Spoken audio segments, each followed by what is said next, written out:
मिलिए आशा से। वह एक तीसरी कक्षा की शिक्षिका हैं जो सरकारी स्कूल में पढ़ाती हैं। आप में से कई लोगों की तरह ही आशा को भी यह चुनौती थी कि पाठ्यक्रम को अपने विविध विद्यार्थियों के लिए कैसे सार्थक और रोचक बनाया जाए। वह हमेशा इस कोशिश में रहीं कि किताबों के ज्ञान और अपने विद्यार्थियों की जीवंत दुनिया के बीच की दूरी को कैसे कम किया जाए।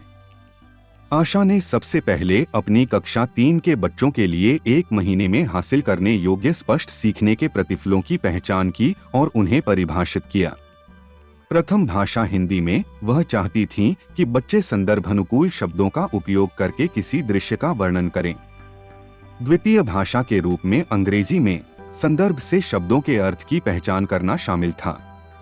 गणित में आंकड़ों का संग्रह और उनका निरूपण शामिल था और परिवेश में दिए गए मानदंडों के आधार पर वस्तुओं का वर्गीकरण करना शामिल था। इस स्पष्टता ने उनके शिक्षण दृष्टिकोण की नींव रखी।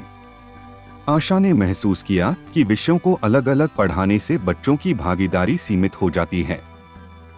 वह चाहती थीं कि सीखने के लिए एकीकृत और परिचित संदर्भ दिया जाए। इसका मतलब था सभी विषयों को एक रोचक और आकर्षक केंद्रीय थीम के इर्द गिर्द बुनना, जिससे पाठ्यपुस्तकें ज्ञान का एकमात्र स्रोत न रहकर उपयोगी साधन बन सकें। आशा ने स्थानीय बाजार को अपने लिए एकीकृत थीम के रूप में चुना। बाजार अपने परिचित और जीवंत वातावरण के कारण स्वाभाविक रूप से बच्चों की जिज्ञासा जगाता था और उनके सीखने के लिए एक ठोस आधार प्रदान करता था। आशा ने बाजार के ऐसे पहलुओं को पहचाना जिनसे वह अपने बच्चों के लिए सीखने के अनुभव और गतिविधियां तैयार कर सकें। इससे यह साबित होता है कि प्रभावशाली शैक्षिक संसाधन अक्सर हमारे अपने समुदायों में ही मिल जाते हैं। आशा की पद्धति ने भाषा कौशल की दक्षताओं को जीवंत बना दिया। प्रथम भाषा की कक्षा में बच्चों ने बाजार का वर्णन किया, जिसमें उन्होंने इंद्रिय अनुभवों और नए शब्दों पर ध्यान दिया और उत्साहपूर्ण रोल प्ले किया, कभी दुकानदार बनकर तो कभी ग्राहक बनकर। इससे उनमें आत्मविश्वासी संवाद कौशल को विकसित किया। अंग्रेजी में बच्चों ने बाजार पर आधारित एक छोटी कविता का पाठ किया और बाजार से जुड़े शब्दों का प्रयोग करते हुए आइटम बिंगो गेम खेला। इन गतिविधियों ने भाषा सीखने को मनोरंजक और व्यवहारिक बना दिया, जो सीधे उनके दैनिक जीवन से जुड़ गया। गणित एक रोमांचक, व्यवहारिक अनुभव बन गया। बच्चों ने वस्तुओं को रंग और आकार जैसे गुणों के आधार पर वर्गीकृत किया, बाजार की चीजों की गिनती की और सरल चार्ट बनाए, जिससे अमूर्त अवधारणाएं ठोस और प्रासंगिक हो गईं। परिवेश में आशा ने अपनी कक्षा को वास्तविक वस्तुओं और चित्रों की मदद से एक छोटे बाजार में बदल दिया।